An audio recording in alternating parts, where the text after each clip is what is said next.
Okay? 1, 2, 3.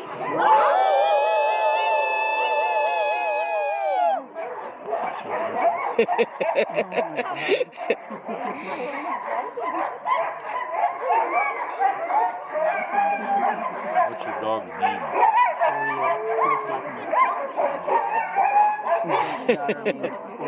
Oreo, yeah.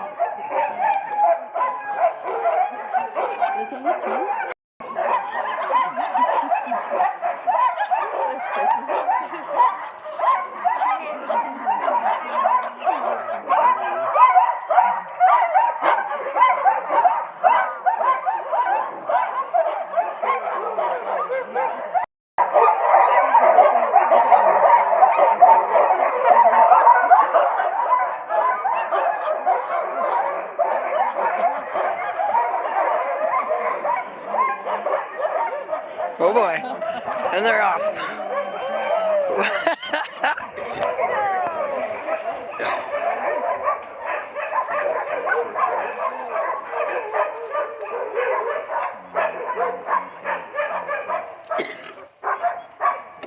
Get ready, they're turning the corner.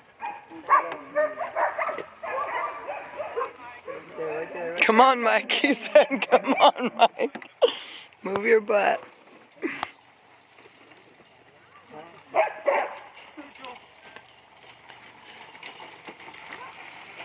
It's quiet when they come in.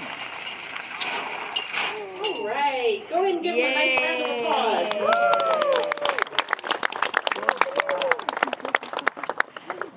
Wonderful. So you saw how ready and excited they were to go run. Hope you enjoyed that.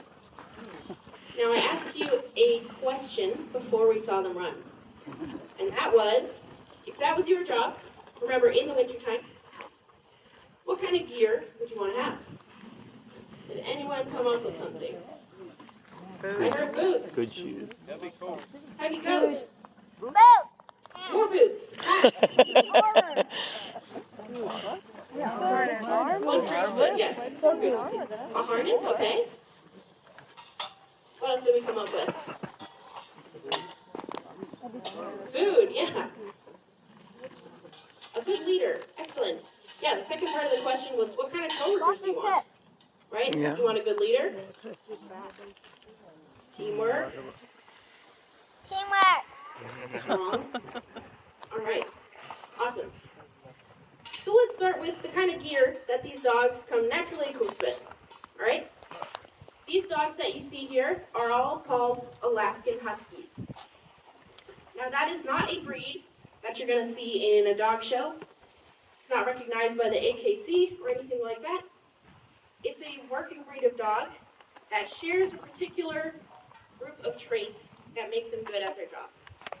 You might notice they objectively look a little bit different from each other. They've all got a certain number of traits that help them do this work.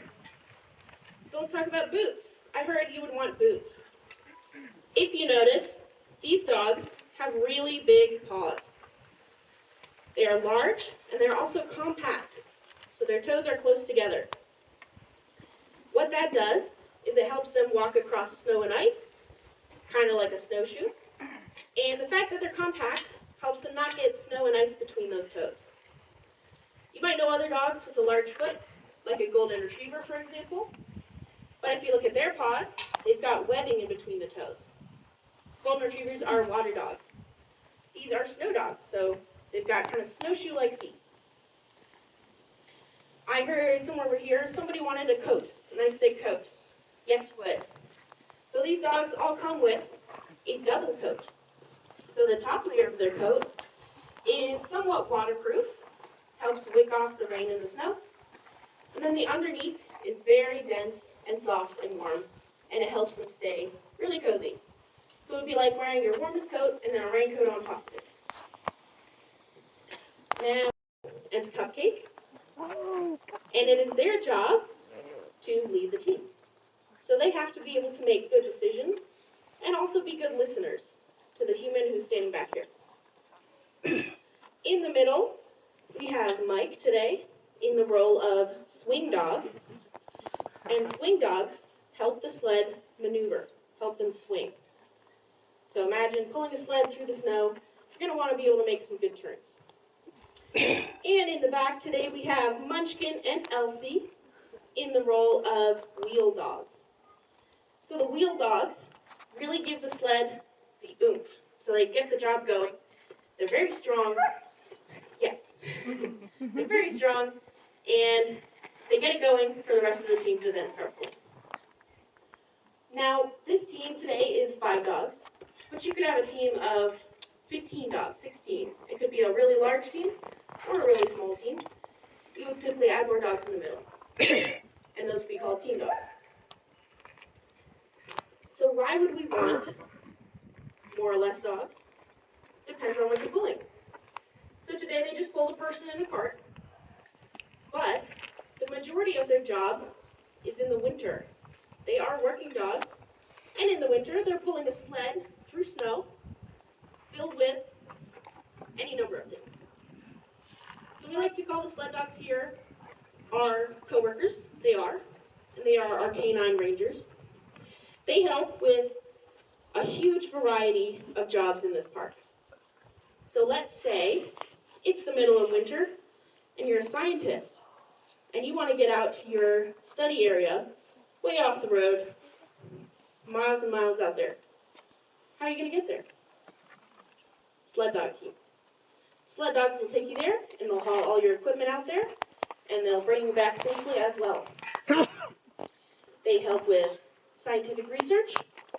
They help with trail building by hauling out tools and equipment and materials. If anyone has visited the McKinley Station Trail with the bridge on it, these dogs help build that bridge by hauling out the materials. So they really do a wide variety of jobs. Now, we've established, so that's a big reason. They can't break down in the same way that a machine can. But another part has to do with the way that this park is designated. So it's a 6 million acre park, right? 2 million of those acres are federally designated wilderness.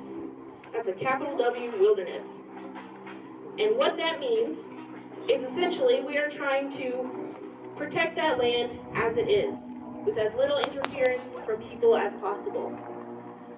The idea is that humans themselves are simply visitors to the wilderness. So, to be able to do work in the wilderness, you have to use the minimum possible tool for the job. And for here, these dogs constitute the minimum possible tool. So they are quiet, they don't have an engine. I know you heard them howl, but that's about the most noise they make. They don't require gas or anything like that. They're much quieter than a snow machine, and essentially they are doing the minimum possible amount of impact in the wilderness. So that's a huge reason that we still have these dogs in this day and age. As I said at the beginning, using Alaskan Huskies to get around is also a tradition in Alaska. So not only is it a tradition, it's a modern way of getting around as well.